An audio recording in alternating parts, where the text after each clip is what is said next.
محمد رسول الله صلی الله علیه وسلم لطائف څخه مکه مکرمه ته راځي. زید بن حارث ورته فرمایي چې اوس په مکه مکرمه ته څنګه ځي؟ تو خو د مکه قریشو لمکه څخه بسر اخسته، اوس مکه مکرمه ته محمد رسول الله را داخليږي، هغه حالات ذکر کیږي.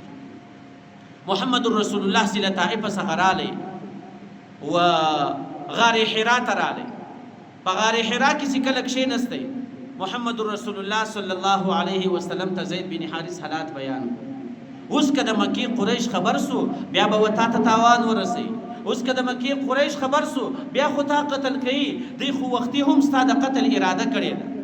که ستاسو په یاد لننه څخه دوې جمعې مخکې موږ وویل چې په شعب ابي طالب کې محمد رسول الله 3 کاله محاصره کړی، صرف په دې خاطر باندې محاصره کړی و، د ټول قوم محاصره کړی و چې موږ ته محمد رسول الله په لاس راکړي چې موږ یې قتل کړو.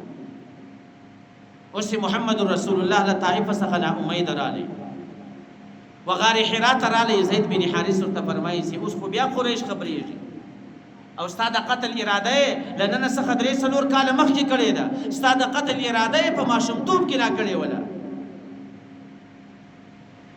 محمد رسول الله ورته فرمایي که چیرې الله تعالی زموږ د حفاظت اراده کړې وي بیا الله تعالی موږ ساتي، بنده و موږ ته څه تکلیف نشي را رسولی.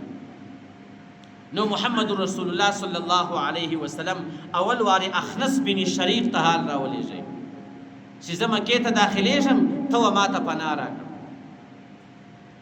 اخنس بن شریق ورته فرمایي چې زه خو د قریشو دوست یم، په قریشو کې زما دوستان ډیر دي، زه نسم کولی چې تا ته پناه درکړم. له دې درسه خو نا امیده شو. له هغه وروسته محمد رسول الله صلی الله علیه وسلم سهیل بن عمر ته پناه رالیږي. هغه ته وایي چې ته ما ته پناه راکړه، زه و مکې مکرمې ته در داخلېږم، داسې نه چې ما ته د خپل قریبان قریش تکلیف ورسوي. سهیل بن عمر هم جواب ورکړ چې محمد تا ته پناه نسم درکولی. په دریم ځل محمد رسول الله صلی الله علیه وسلم مطعم ته جواب پناه راولېږله. مطعم بن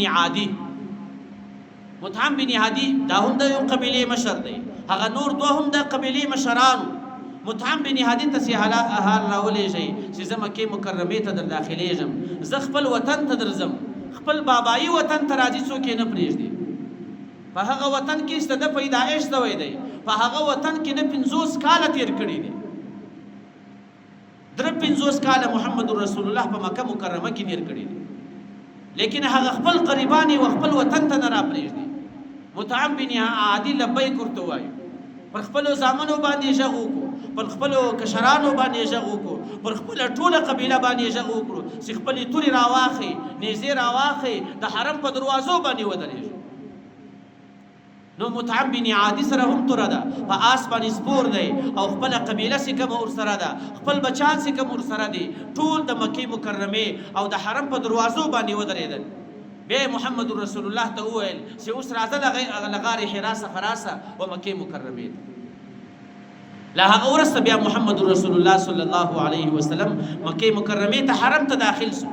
اول وارې ورلی حجر اسود ته، حجر اسود یې مچ کړو، له هغه وروسته یې طواف وکړو، تر طواف وروسته یې بیا 2 رکعاته وکړو.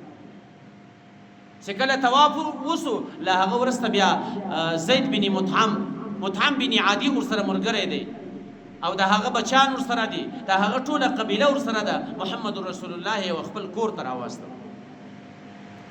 ګوره پر محمد رسول الله باندې څنګه سخت حالات راغلي، و خپل کور ته، خپل بابایي کور ته راځي، لیکن دشمنان یې نه پرېږدي. دشمنان یې څوک دي؟ دشمنان یې خپل قریبان دي، ټول قریش ورته ولاړ دي. یو کس په دې باندې نه دی راځي چې محمد رسول الله و خپل کور ته حاضر شي. بیا چې کله د بدر په غزا کې کفار خو ډېر مردار سو، یو څه کفار چې کله محمد رسول الله وینیول بندیان یې کړو. محمد رسول الله وویل که چیرې مطعم بن عادي اوس ژوندی وی او ما ته راغلی وی، له ما څخه یې د دغو بندیانو پناه غوښتې وه، دغه بندیان به ما ټول ودته خلاص کړي وو، ځکه زه په هغه سخته ورځ کې ما ته پناه راکړې ده. زه حرم ته داخل شوم، د ده په بنا کې داخل شوی یم. ما ته اخنس هم جواب راکړی دی، ما ته عاصم هم جواب راکړی دی چې د نبوت په 10 کلو کې دومره سخت تکلیفونه راغلو، تر دغو تکلیفو ورسته اوس خو د دنیا سي څه سخت مشکلات وو څه سخت ظلمونه سي وو که خپل وو که پردي وو ټولو ورسره وکړو حتی خپل اکابه په بسې وو ابو لهب په بسې دی محمد رسول الله یو چاته دعوت ورکوي دی وایي دا دروغجن دی دا درواغ وایي خپل اکای په مقابل کې ولاړ دی ابو جهل ولاړ دی عتبه ولاړ دی شیبه ولاړ دی د قریشو څه مشران دي ټول مشرانو به محمد رسول الله ته جادوګر ویل محمد رسول الله ته به لیونی ویل محمد رسول الله ته به شاعر ویل چې دا قرآن ته وایي د قرآن آیتونه یې نه منل دا ته له ځانه څخه جوړوي نو تر دغو لسو کلو وروسته چې پر محمد رسول الله باندې الله تعالی ډېر امتحانونه وکړو اوس الله تعالی د هغو امتحانو مقام ورکوي مقام څنګه مقام ورکوي الله تعالی په یوه شپه کې و اسمانو ته خیزي الله تعالی په یوه شپه کې جنت باندې ویني الله تعالی په یوه شپه کې عرش باندې ویني الله تعالی په یوه شپه کې جهنم باندې ویني الله تعالی په یوه شپه کې پر د باندې دومره تک کړی دی چې هغه تک په سوو نه په زرو کلو باندې انسان نشي کولی نو تر طائف وروسته محمد رسول الله تعالی غټ مقام ورکړی هغه مقام چیش دی اوس الله تعالی دی نازوي الله تعالی و معراج ته وخیزوي د معراج د خطو څنګه واقعا ده او د معراج په خطو کې پر محمد رسول الله باندې څنګه حالات راغلي په آینده جمعه کې به ان شاء الله العزیز د محمد رسول الله د معراج د شپې بیان کوو چې د معراج په شپه باندې محمد رسول الله کم سفرونه کړی دي او الله تعالی پر د باندې کم نازونه کړی دي کم حالات چې د معراج په شپه باندې ذکر شوی دي ان شاء الله العزیز په آینده جمعه کې به د معراج د شپې واقعا بیانوو واخر دعوانا الحمد لله